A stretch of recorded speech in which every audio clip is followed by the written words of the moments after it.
அளவு salt add பண்ணிக்கலாம்.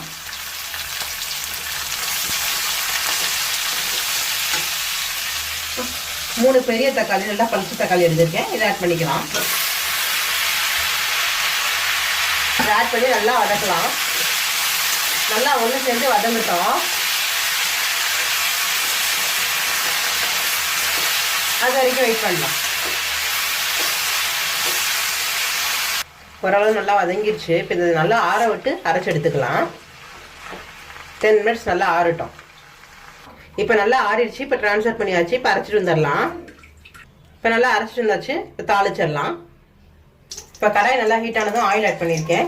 இப்போ கடுகு உளுந்தம் பருப்பு ஆட் பண்ணிக்கலாம். இப்போ கூடவே கருவேப்பிலை ஆட் பண்ணிக்கலாம்.